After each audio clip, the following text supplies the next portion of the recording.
Welcome, everybody. Thank you for coming here. Thank you to our panelists and our moderator. This is our panelist, Artist Moms Making Art and Raising Children. My name is Lauren. I'm the Adult Programs Coordinator. So one of the reasons that we're pulling this program, Artist Moms, is because we have an exhibit, Picturing Home, that's going to be closing August 13th. So if you haven't seen it, go check it out. It's in the exhibit hall. But in Picturing Home, we have artist mom Dorothea Lange, who was a documentary photographer and arguably has photographed the most famous picture in American history, the migrant mother. And we wanted to go ahead and highlight the challenges and the wonderful art that comes from being a mother and being an artist. And so she lived from 1895 to 1965, worked with the Farm Security Administration, and has documented some important work. So these wonderful ladies here are doing the same thing today, and we're going to go ahead and we're going to highlight moms. This doesn't mean that we're not going to acknowledge all the other caretakers, fathers, grandparents, anybody else who takes care of children. That is all wonderful work as well, but we're just highlighting our moms today. So our moderator here is Laura Spalding Best. Laura, thank you for coming. Sure. Hi, everybody. I'm super happy to be here today with this amazing, talented panel and lots of kids in the room. This is exactly the kind of art event I'd like to see a lot more of. I'm an artist. I've been living in the Valley since 1999. I've been an artist for about 20 years. My work really looks at the Sonoran desert landscape, resources in the desert. I do oil painting on found objects. I do mural work and public art as well. I've also worked in the arts and culture sector for about 17 years. I was formerly at Scottsdale Museum of Contemporary Art as the exhibitions manager for about 16 years. And I'm currently Senior Director of Exhibits at Desert Botanical Garden. And I've been at that for a little over a year now. I have two amazing kids. I'm the one that doesn't have my fam with me today. So my son is homesick, and my daughter's at a sleepover. So it was the first week of school this week. But I have a 9-year-old son, Malcolm, and I'm a new mom to a teenager. My daughter just turned 13. So our daughter, Rosie, is 13. So we just started 4th and 8th grade. Wild. That's a little bit. I think that's enough about me. Thank you. I'm going to go ahead and we'll go on to our next panelist. We've got Ashley Czajkowski. So Ashley, I'm going to hand you this microphone here if you don't mind. And who do we have with you today? Hello, this is Ayla. She's my one and only daughter. She just turned 19 months. So I'm a new artist mom, still in this transition. And I was born in a small town in the Midwest, but I've lived here in the Phoenix metro area for about 10 years, which seems crazy. A lot of my work centers around the idea of the human animal and kind of our interconnectedness with the rest of our environment and rewilding the human. And then in the medium, I work primarily with photography, but really an expanded kind of expectation of that. So I do a lot of video and installation work, work with historic photographic methods, so a lot more tangible kind of work as well. And yeah, I'm excited to be here. I think that's good. We're happy to have you, and we're happy to have a bonus panelist too.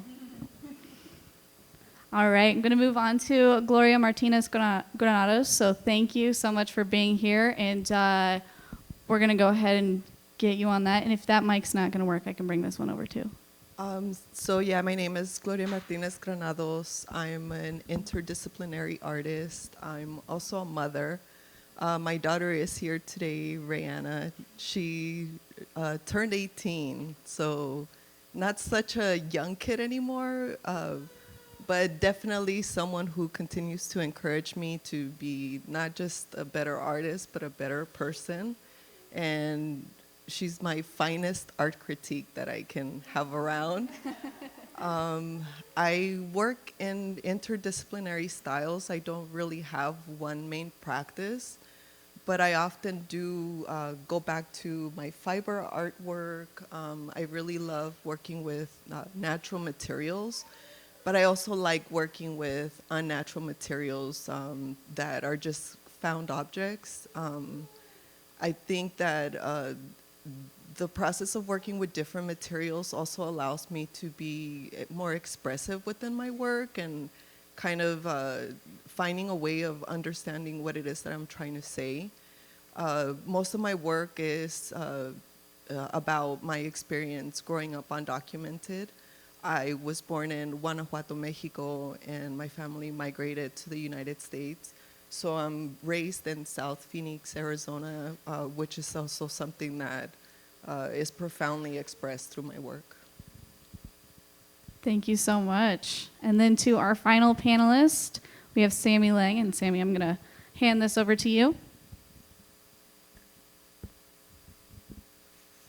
Hi everyone, my name is Sami Lange. I am originally trained as a printmaker. Now I primarily work with paper and dye and make huge stitched paper quilts.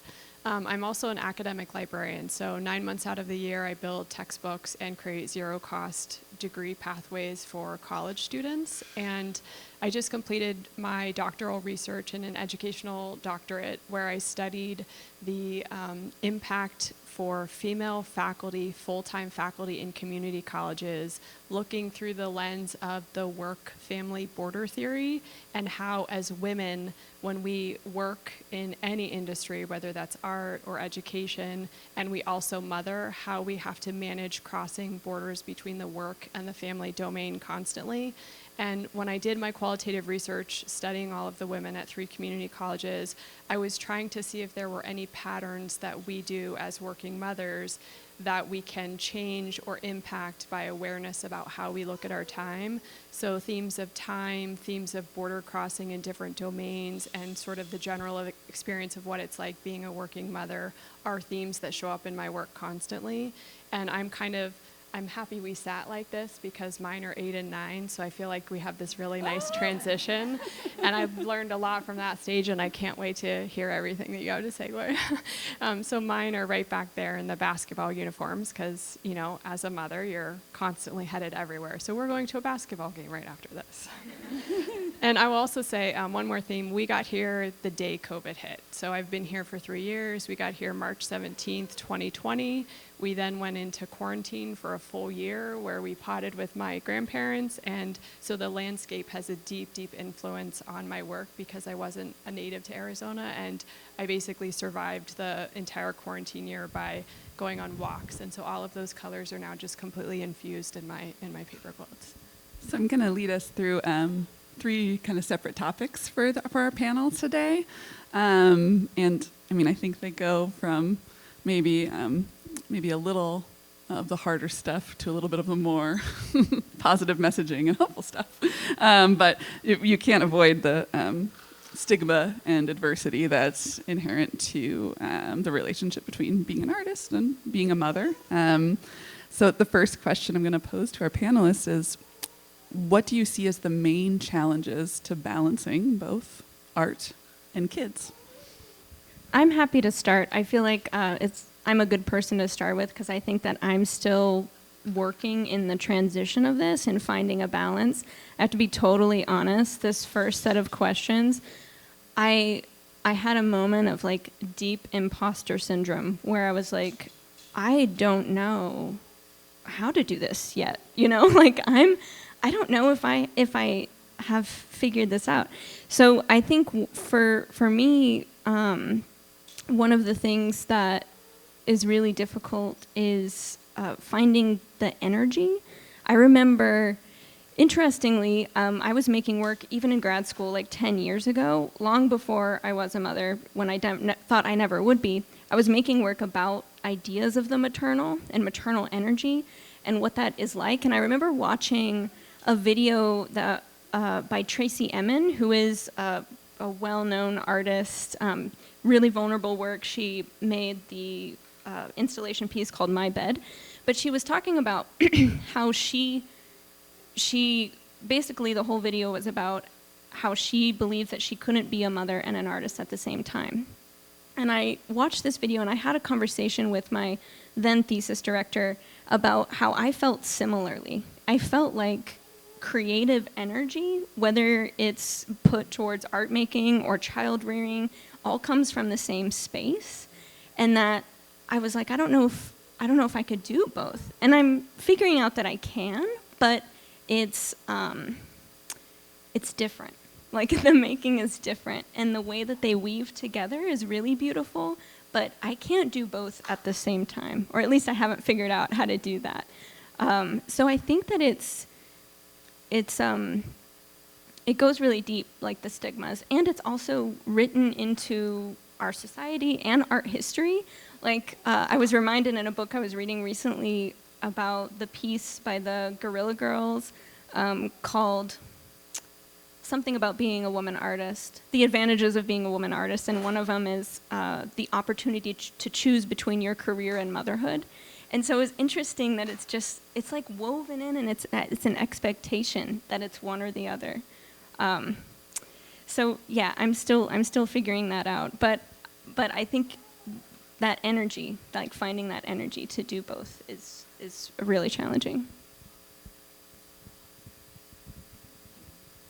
I think one thing I've really sort of transitioned over the last almost 10 years of motherhood is that I used to feel like balance was this thing that you would be able to look at tangibly, like within a day or within a week. And last year I had a really significant life event. I was hit by a truck last July. I'm going on my 13-month anniversary. It was like total loss of control. My wonderful husband, who's sitting there, had to clothe me and dress me, and my mom made me like literally hundreds of burritos. I mean, like, all I would do is eat burritos. But it was like I couldn't do a studio practice for 3 months. I couldn't get out of bed. I was just icing 15 hours a day. And so I lost my whole studio practice. And what was interesting about that time was, had it happened 10 years ago, I would have lost faith that I would get back into the studio and find the balance. But even last July, when it had just happened, I was like, okay, this is a really unfair, unfortunate season, but it isn't about a daily balance or a weekly balance. And so that's one thing that I can see now is like, I look at it almost over a year instead of like a week or a month. And because I work in another field, I also know that there are crunch times with my semester. Because I'm teaching, I know that there's like certain times where I'm just not going to get that studio time. And then I know that there are certain times where for months on end, my kids are going to be tired because they're at school, and I'm going to get 3 hours before they wake up, you know? And so it's like just this acceptance that there's some really nice, sweet times coming, but they just might not be today. And so just that kind of constant reminder looking back, you know, and all of us have been practicing long enough, like we can look back over the decades and now see this cycle that keeps occurring. And so that's the one thing that kind of, I never even think about balance. I'm just like, when's the good season coming? I think for me and my experience with motherhood and art, it kind of just came to me. I became a mother at a young age. I was 21 years old. I was still in college. I was back then in nursing school. So after I graduated nursing school, I wasn't able to become a nurse because of my immigration status. So that career just kind of went down the drain. It was one of the biggest disappointments that I've gone through. And having that happen at the same time when I was becoming a mother, it was just the scariest thing, right? Because here I am trying to get ready to provide financially for my family, and then not being able to do so. So the interesting thing that happened at that time is that art became a fountain for me, not only to practice it and have that practice that also helps so much mentally, right? But also having a means that was outside of the system to being able to monetize and provide for my family. And for me, I think it's been that financial aspect, the stigma that follows art as well, that I still struggle with it. You know, we're asked as artists to provide work, and oftentimes we're not paid until that work comes to fruition months or sometimes even years later. So yeah, I agree with y'all when we're talking about trying to find a balance that it doesn't exist. The only constant is always going to be change that continues to happen. So I think for me in art, I came at it a little bit backwards, where I started out in the art scene and vending at different local events through the valley.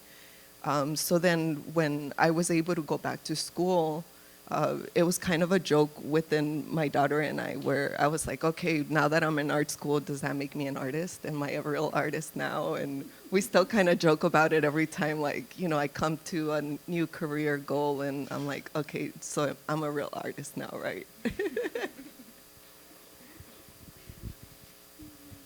I love that. I think it's really good to acknowledge too, just like as a career, there's like kind of there's a lot of confidence and power just in identifying as an artist. A lot of people are hesitant to do that when there's so many artists out there in the world.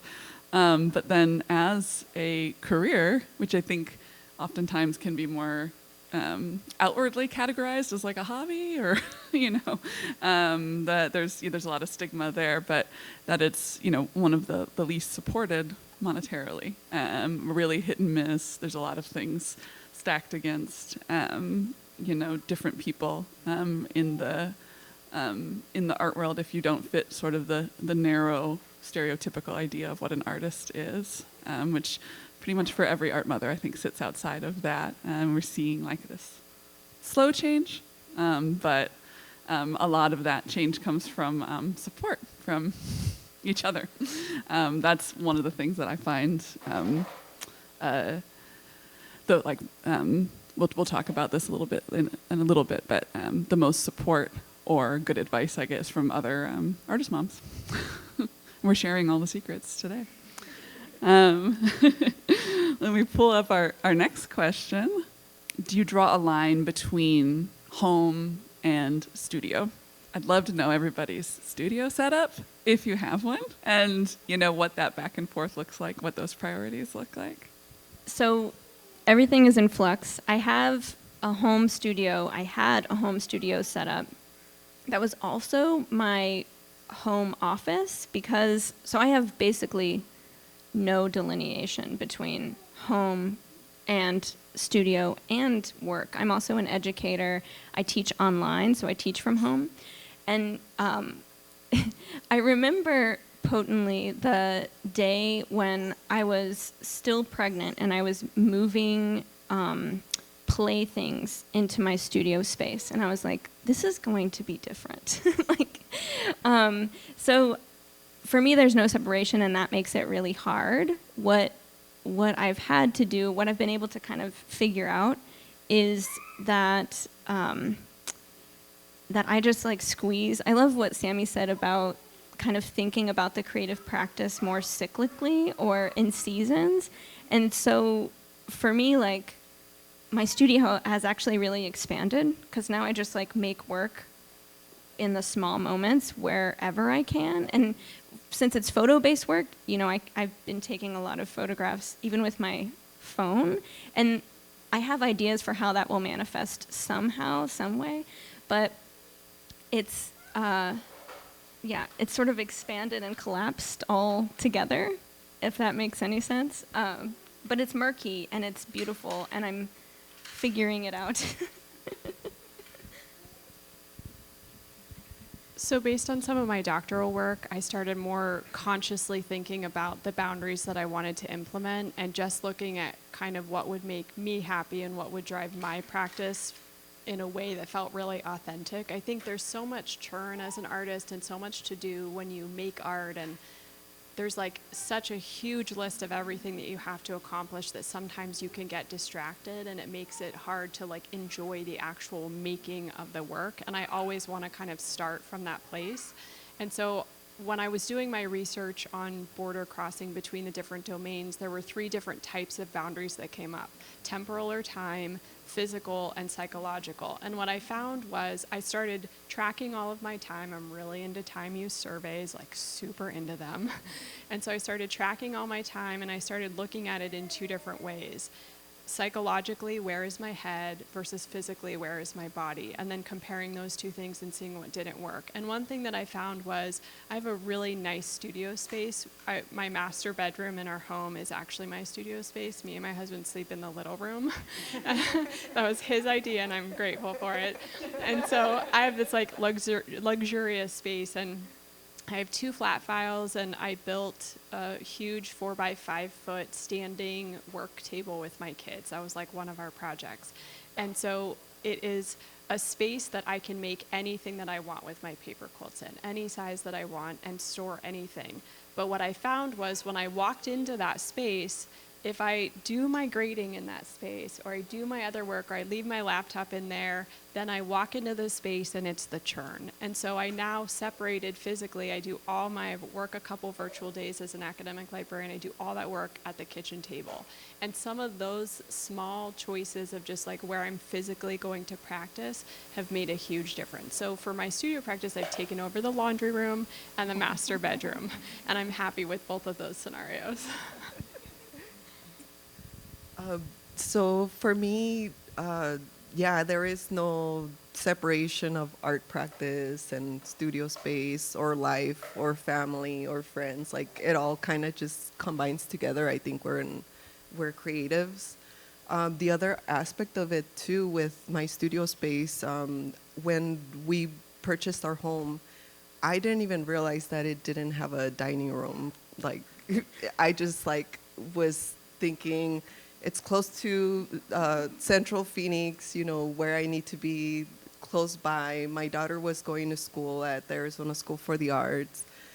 So everything that we needed was in Central Phoenix, and the house was there.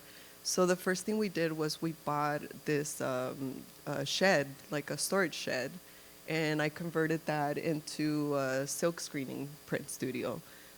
My family came over, we cut things up, we insulated, did the drywall, put a AC unit, and the idea of it is that I can invite friends to come over. So that's also been something that we often do. My husband's also an artist, my father-in-law is an artist, so I feel like I've pretty much been in this arts community where everybody who I'm surrounded by is either part of my practice, supports my practice, or is just a loving person that's around.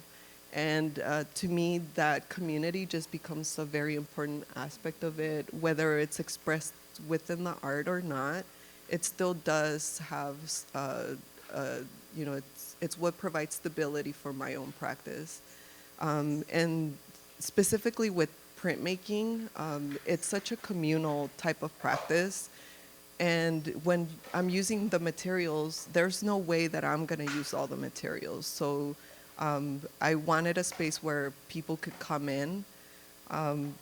So that's kind of where I'm at in my home. And recently, I have also started renting out space with 2 other artists, one of them being my father-in-law, and another one being a longtime friend, my friend Emily Costello. We were in the Phoenix Fridas together. So I feel like my studio space is kind of expanding right now, and I don't really know what that means. But because I do have so many practices that I dabble into, it's kind of a chaotic mess that works for me right now. That's very exciting. I'm gonna jump in on this one as well, because I think it's like a very number one asked question of when you're like, oh wow, you're an artist and you're a mom. How do you do it? It's just like kind of over and over again, and some of it is just like real boring. It's in the studio's in the living room. It's like really abrupt. If you come to my house and you open the front door, you're in it. It's half of the living room space. And when I was a younger artist, I had a studio off of Grand Avenue, like right when I was out of college, and I had it for a few years. It was cool, no kids at that time, so it was like all about art community and everything. But I realized really quick with the family that I would never be able to make my work without an in-home studio. And it's not, there's no lines. It's not separate. I hope to have that when they're a little bit bigger. But you learn that interruptions and disruptions really aren't interruptions and disruptions. Like you just pick up after that, I think. Let's see, I'll take us into our next topic here. How important support is when you're a mother, when you're an artist, I think in both ways. But the question is, who do you look up to as role models?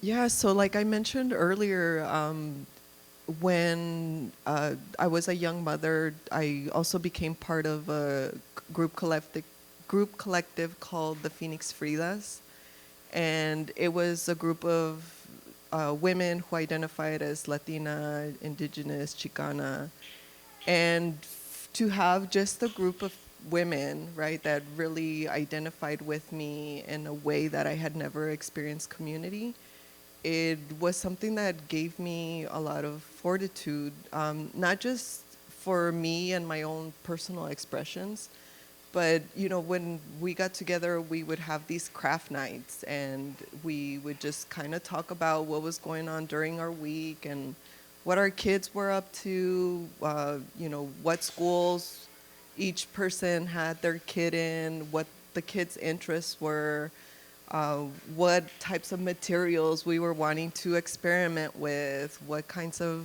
practices can we learn skills from one another. So it's always been community that has been something that continues to help me just become a better person and to have someone to reach out to and ask for help.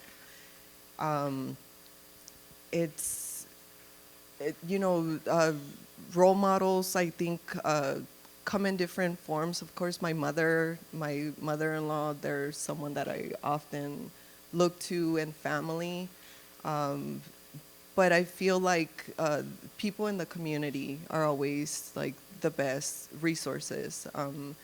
I obviously look to people like Frida Kahlo. It's a reason why we joined the Phoenix Fridas, and we all glorified her before Frida Kahlo was, just a name that anyone would identify. Back in the days, as we would do these festivals on Frida Kahlo's birthday, and people would be like, "Who's Frida Kahlo?" So I think during that time, it was definitely something that I can look back on and see how much that influenced me as a person, a mother, and a creative now. And when it comes to just people that I look up to, they are often people that are within arm's reach. It's someone that I can have like right there at that moment when I need them the most. I think this question is so interesting because when I think about role models, I kind of do think about it kind of almost in a fractured way. It's like my role models who are artists, a lot of them are women, like Heather Patterson or Laura Ball. Czajkowski is one of my favorite artists who I followed for a long time, and she's a local artist, and she was my first Phoenix art friend, and I owe just like a huge, immense sense of gratitude for her for coming into a state I wasn't familiar with, and then being immediately quarantined and seeing what it's like to not have community, because I came from a California art community where I knew a lot of other artists and I had a lot of women friends, and then all of a sudden it's this global pandemic and I know no one and I'm working in another industry. And so it just, like, having her friendship really got me through a lot of hard times. But then I also started branching out and looking at other things I wanted to read, or looking more at resilience, and there's a podcast I became obsessed with, and I didn't know what day or time it was during the pandemic at all, but I can tell you every Tuesday, every other week at 2 p.m. I knew that this podcast would drop, and it's called We Regret to Inform You, and it's all about resilience, and it's all these beautiful stories about people in different industries, some artists, some filmmakers, some athletes going through decades of resilience, and so that's also part of how I started looking at my time differently. And I've been having a really solid studio practice now for 20 years, and I look back 20 years ago and I think, wow, I had a lot to learn about how I work. And so I've started kind of compartmentalizing who I look at for different things, but I completely agree that the individual community and access of like the person that you can call or text immediately is the most important to me, even if they have nothing to do with art. And so like my parents and my kids, they're so inspirational and they're so supportive that that's the thing that drives my practice the most, even though it's not necessarily someone who went to art school.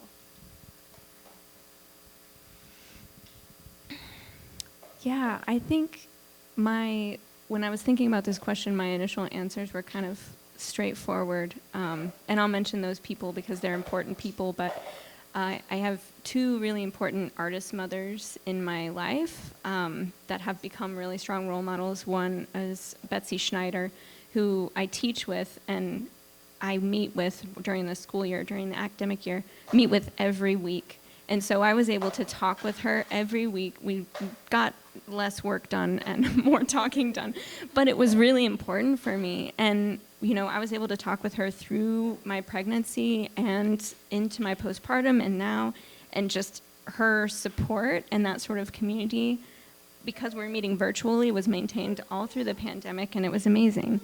Another artist mother that I've worked with in the past that I really look up to is Forrest Solis, and she is a painter, and she also created the Creative Push Project, which I worked on back in 2016. Thank you. See, we all need the support. And so again, before I was a mother, but we were recording women talking about their birth stories. Would you like to say something?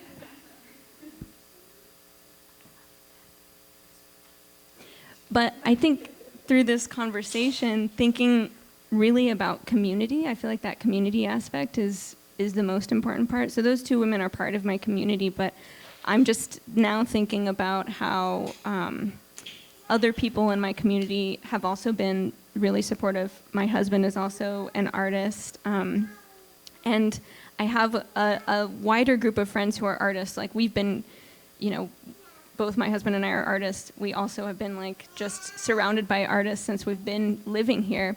And it's been interesting to see those dynamics change with my artist friends who are not parents.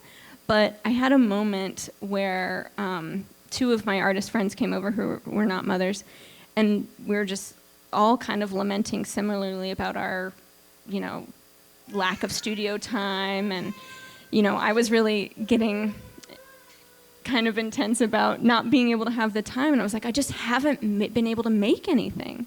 And one of them looked at me and said, but you did make something, and she's right over there, and she's not done yet. And I was just like, it just struck me. And I was so grateful, especially as a non-parent, for that recognition and thinking about, that creative energy, that for art making and parenting is activated and it's working, even if I'm not like making a tangible product, So I was just really grateful for that, and thinking about community and moments like this just being really important, integral to being able to do both, right? That's a side follow-up question that I have is, I guess that the idea of the positive side of being, of being the two, of the duality there,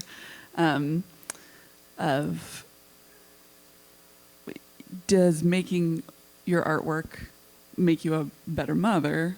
That maybe fulfillment that you receive from that, or vice versa, the fulfillment that you can receive from motherhood, from sort of the satisfaction of raising your child, does that contribute to your artistic energy?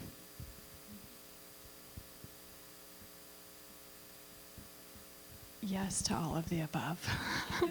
I think it's just sort of a beautiful woven life. I think it's this, when I have good mothering days, I'm like on fire. I'm like, I'm going to go dye 500 things. I'm not even going to make a formula. Like, let's just do this. And, I just spent like 4 hours cutting those 500 shapes. So, I mean, it's like there's like a freedom.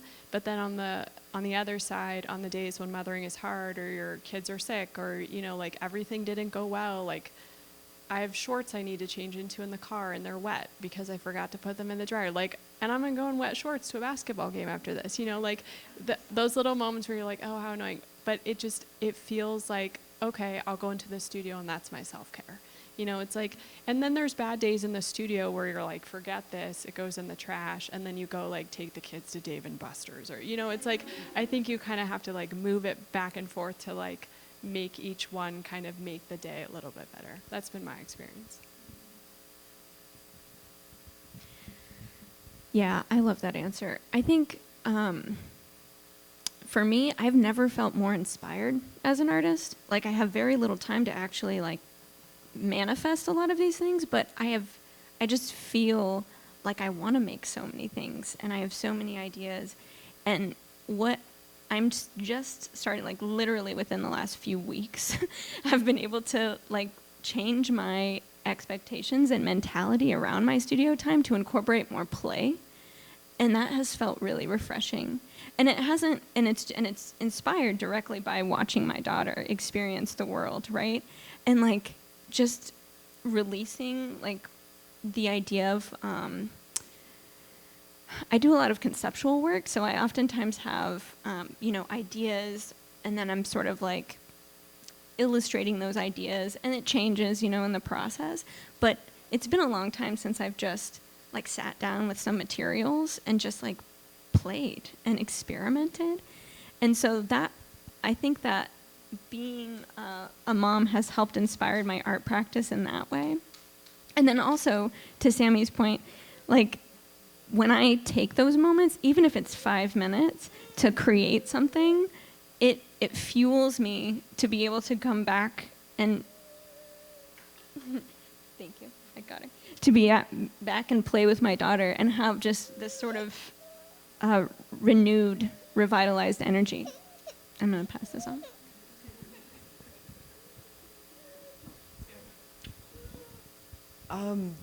Yeah, I mean, I keep coming back to this whole community thing, right? Because it really is a huge part of, I guess if there's a way to measure my success as a mother, it always reflects back to community. One example that I always give is my daughter, when she was 2 years old, she just could not sit still. I mean, she would not be a kid that sits down and eats. She would just, grab food and run around with it. And we were vending at an event where Carmen Guerrero and Sarko Guerrero were doing a pastorela theatrical production. And my daughter sat through the whole play. Like, she just sat through it. And not only did she sit through it, there was a second showing, and she went back to the second showing and sat through the whole second showing. So that, my light bulb went off, and I thought, all right, theater classes for this kid. Like, it makes sense.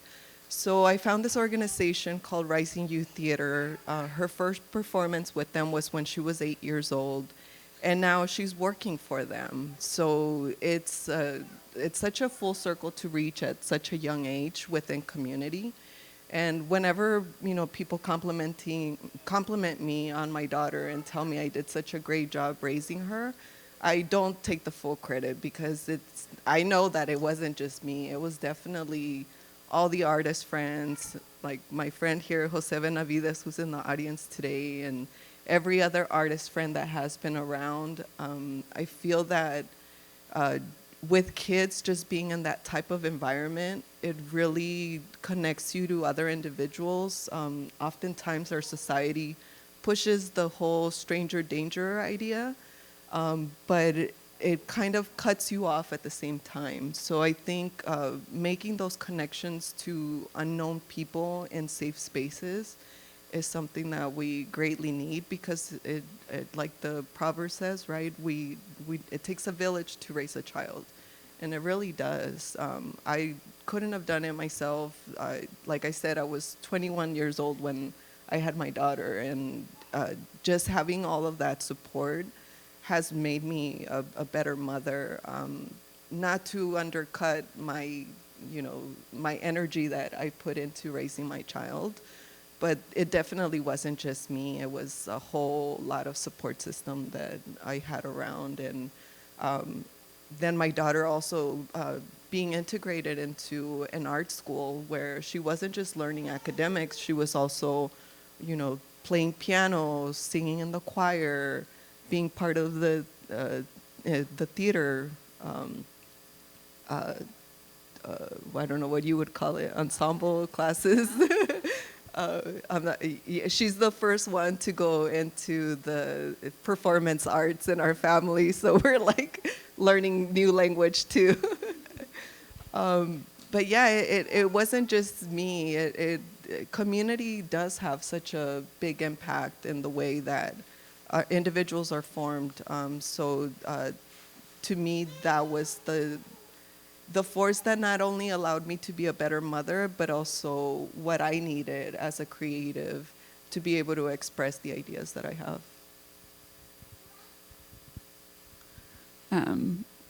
I think it's, hopefully everyone here has a similar experience, but I always appreciated my family, but I really appreciated them after I had kids. I have amazing in-laws that live here. My parents are in other states, but my mother-in-law is an angel, and not just like kind of helping with care and even just being in the same room while someone else is playing with your kid or helping feed them or whatever, but caring about like every stage of the way. First steps, someone else is jumping up and down and weeping like I am, like because they're that invested. Definitely never take that for granted as part of the community of raising kids. The other follow-up question I kind of have to that is, I lost it. Have you seen? We all have different stages and different. So Gloria kind of came to your art practice after you already had your daughter, right? And Ashley's an artist before, but now just has the new baby, and Sami studies this, which is incredible, and should really be the moderator of this panel. I'm interested to know, because I know my answer for this. Do you see yourself, or have you adapted your practice? Have you shifted your practice since, even since becoming a mother, or just in relation to raising the kids, whether that's because of time constraints, space constraints, or anything like that? Yes, is the short answer. Everything has changed, I feel like. One of the things, so conceptually, I'll start there. I've really been thinking a lot about, before I had my daughter, I was thinking about maternal energy, and I was also thinking about the human animal. And when I was reflecting on these questions before this panel, I was remembering how I had a studio visit with a photo critic and theorist who didn't actually give me any good feedback, I thought, at the time. But after I talked about my work and I showed my work, he didn't really give any feedback, but he looked at me and said, I remember when my wife was giving birth to our child, she just looked at me and made a sound that was so animal. And that story, even though I didn't think it was helpful for me at all in the studio visit, I was like, great, thanks, bye. But that story has stuck with me, and, I never felt more like my primal animal self than when I was in labor. I did a home birth with her, and I remember being on my hands and knees and making these sounds that were just, totally unrecognizable. My mom, who came in town for that, and my husband my husband took audio recordings because he was like, you're going to want to hear this later.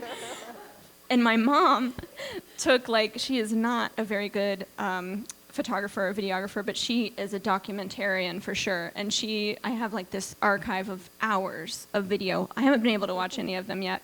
But so I really felt like I connected with my work in a different way even like when I was pregnant, but really when I was giving birth, and then postpartum too. Like just, I feel so connected to my animal body, like breastfeeding, and just like, it's interesting to think about your body as such a source of nourishment for another human, like another living being. And it's made me think too about kind of expanding that notion and the idea of the holobiont, which is basically like considering your body as an environment for other living organisms. Sure, when you're pregnant, you have a baby, but there's also like, your microbiome, right? Like our human bodies are hosts to lots of other living things. And also just thinking about how the maternal body is such an interesting space, I think, to consider. You okay, baby? Oh, yes. Are you okay? Fishing? Yes. Okay. That fractured time, right? The maternal body is such an interesting space, and to consider that I think a lot about connecting like the maternal body with the environment, and thinking that like a woman's body is the first environment every human experiences. That just blows my mind to think about, like, and how, so conceptually, I'm just like, all these things that I was like teasing at in my work before are really starting to make connections and like pathways for new work. In a real practical sense, I mentioned, getting back to play and materials. I'm been really inspired. One of the projects I've just started working on, I don't even know if it's a project yet. I don't want to call it a project because then I'll get too in my head about it, But I got this kaleidoscope for her that you can put like nature objects in, and I've just been having the best time. Like, she doesn't care about it at all, but I've been having the best time like making new videos with weird things that I find in the environment, and it's really fun. And another project, I've really been reinvestigating childhood too. And one of this other like super slow projects I've started, it requires building a Victorian dollhouse. Now I got this like a month after I had her, and I was like, cool, I'm gonna build this in like 3 months, and then I'm gonna plant seeds in it in the spring. I have maybe like the very base level of this thing built, and I've only been able to build it, thankfully, community, to an artist friend of mine who has come over, and I'm like, okay, if you want to come over and hang out, can we just like build this dollhouse? And that's all we've been doing, and it's been really great. But yeah, so practically my practice has shifted and slowed down, like just the timeline. Now I'm thinking about either not projects and just playing, or like really long-term projects that will just come to fruition when they do. I've forgotten the question. I got really tangential there, but. I can think of a couple ways my practice has changed. One is that I've always been an artist who has just a million ideas. Like, I could make art every day, all day long, until I die, and I would still have thousands of ideas left of stuff to do. And so I think there's this acknowledgement of like, okay, A, I'm probably midlife, let's acknowledge that, and there's less time. And B, I need to choose now. And I think the accident was a turning point too, because I had just finished reading the book 4,000 Weeks, and it talks about how roughly on average we have about 4,000 weeks to live, which sounds shockingly short. And so then I was like, okay, well, I have 2,000-ish. And so then it's like, I need to prioritize what we're going to make in that 2,000-ish weeks. And I think too that I think being an artist is hard. Not just from the mothering standpoint, but I thought it was hard pre-kid too. I think it's hard to make work, to put it out in the world, to be confident about it all the time. I think it's hard.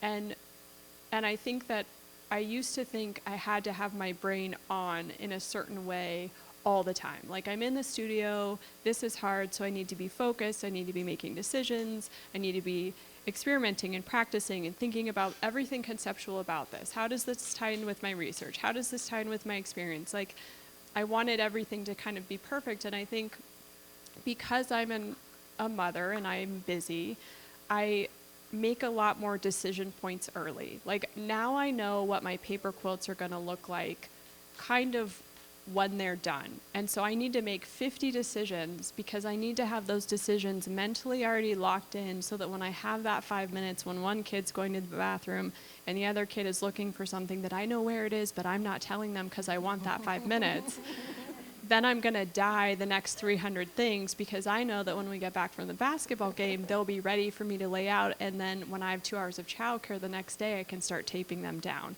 So there's a little bit of like, I don't know where that is at play.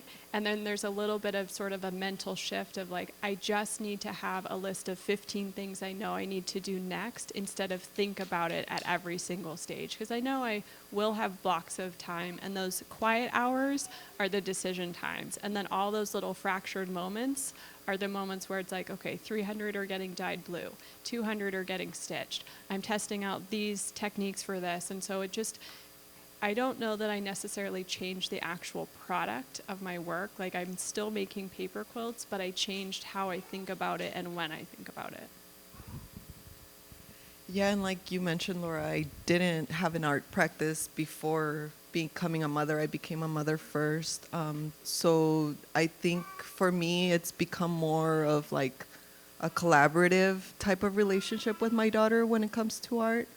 Oftentimes, I look to my family for feedback on art, specifically because they are creatives as well.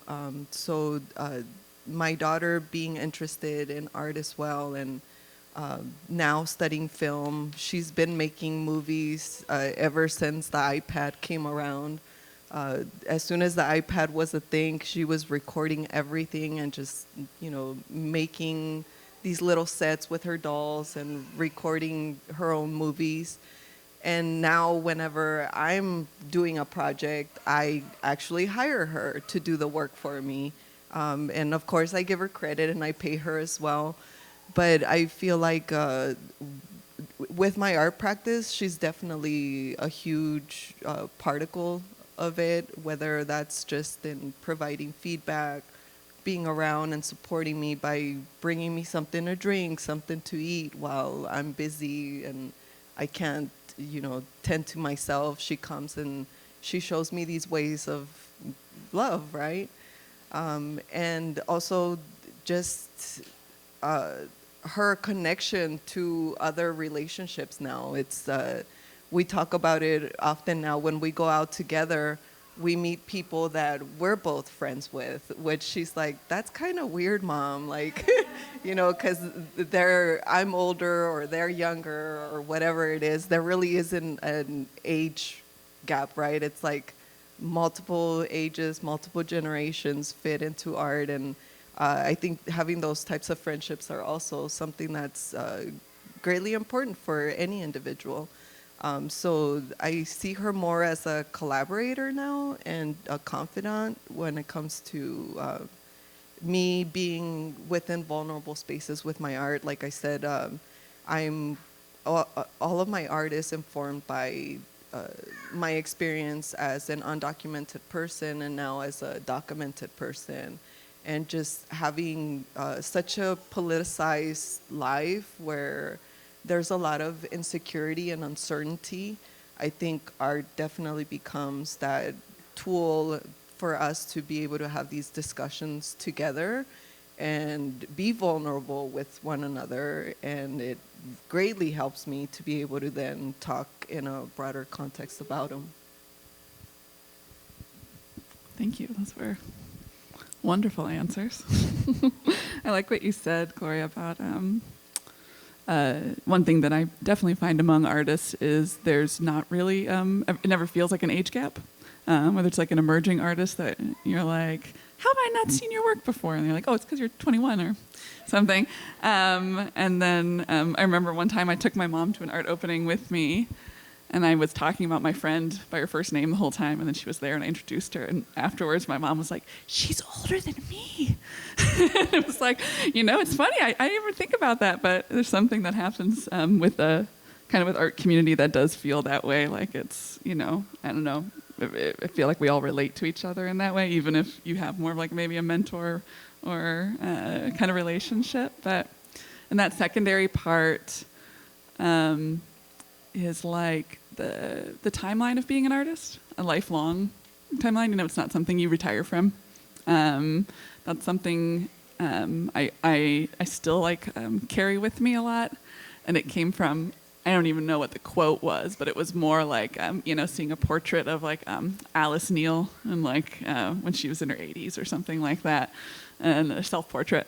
And I was like a student at school and thought like, oh, that makes me kind of calm down. I'm a pretty go kind of person, and it makes you be able to take a breath and say, okay, well, however many hours of artwork I can fit in the rest of my lifetime is what it will be. But I have the rest of my lifetime to continue making that work. And, I only have this time with my kids at any age that they're at. So I'm going to make this my last question. Are we okay on time, Lauren? Yeah? Okay. I'll make this my last question because I know we were going to see if anyone in the audience had questions. But this kind of takes it back. It's a little bit of what we're talking about of like there's so much to be gained by being a parent to a child and being an artist, but there's a lot that we knowingly miss out on.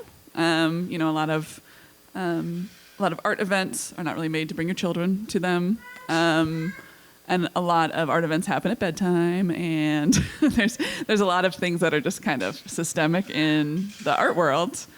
But I wonder if everyone could maybe give an example of something that they're, or an example of like the trade-off of something that you don't do because you're choosing to make your artwork instead, or you're choosing to be a good mom instead.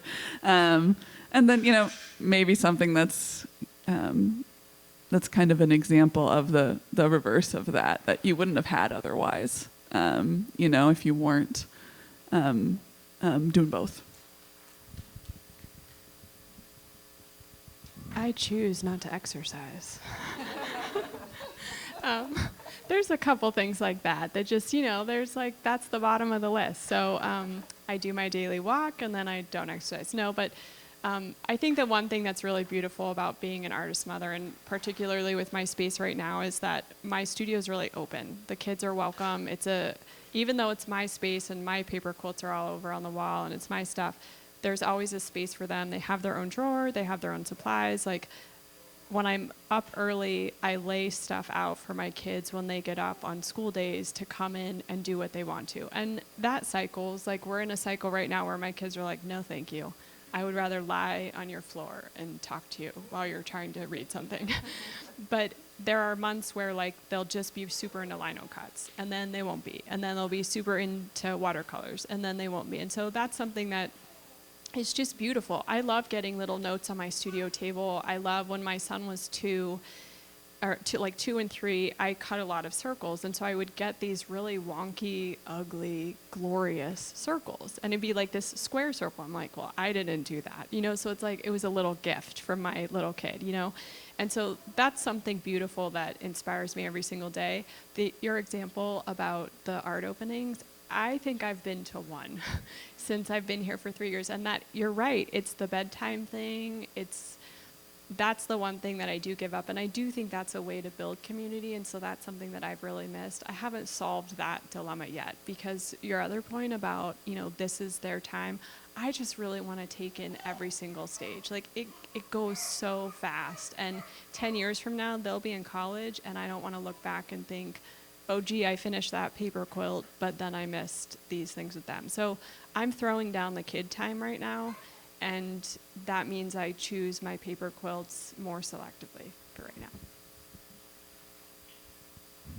I want to piggyback off of that because that's something that I'm still working through, is the ability to surrender that, like, artist time. I was having a nice visit maybe like a month ago with Forrest Solis, who's the artist mother, one of my role models. And I hadn't seen her for a long time. And she was like, how are you? And then I just like word vomited her like about all these things that I was dealing with. And she just sat back. And then after a minute, she was like, it sounds like you're asking if you ever get your identity back.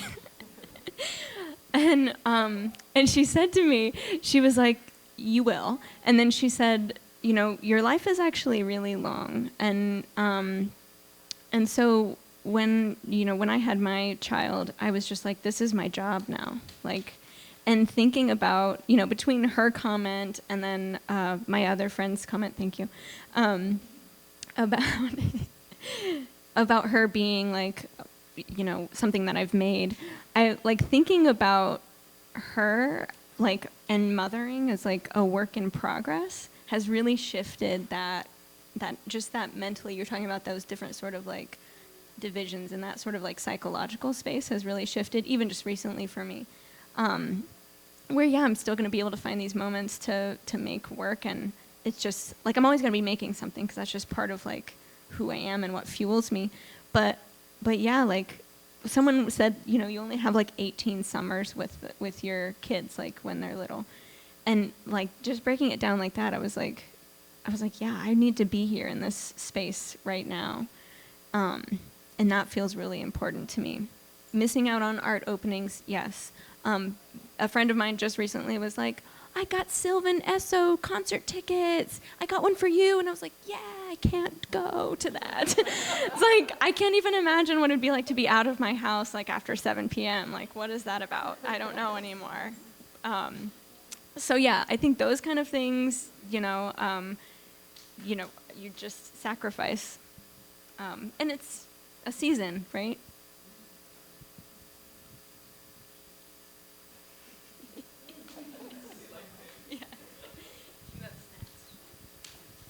So for me, again, coming into it a little bit backwards, it's kind of nice looking back now and seeing how some things worked out themselves. I was doing a lot of table vending back in the day, so I feel like those kinds of spaces are definitely very family-friendly spaces.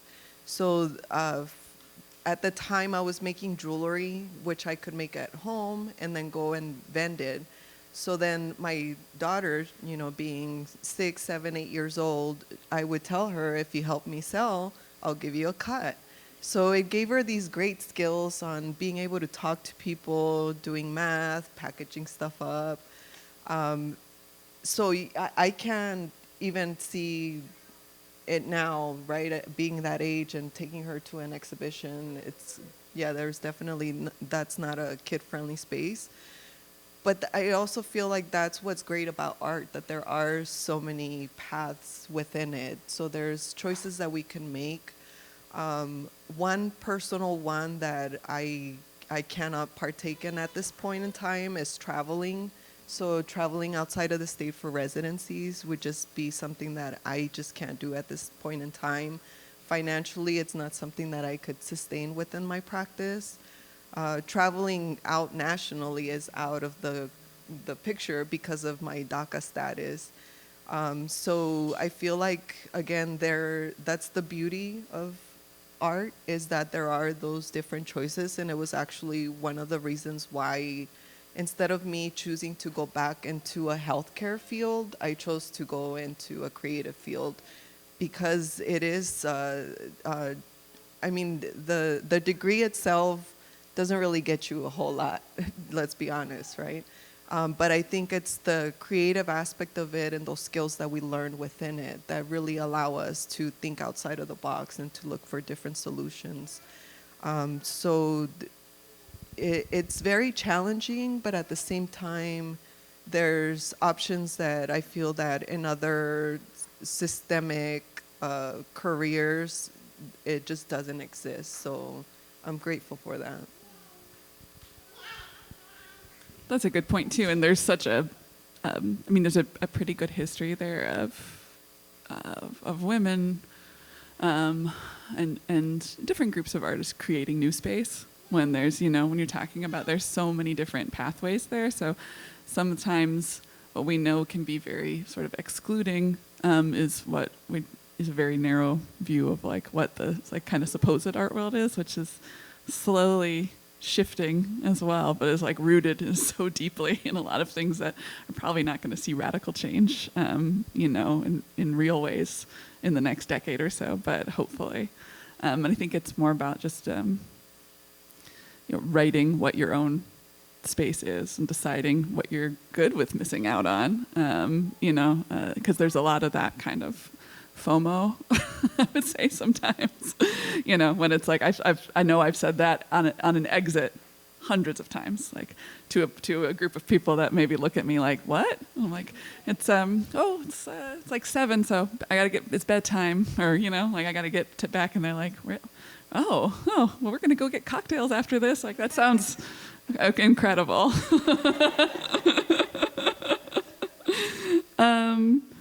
I just want to say thank you to everybody, because I know there's a lot of personal things to share in the topics that we're talking about. There's a lot of, vulnerability and emotions that we share. So I really appreciate everybody today talking about your experiences.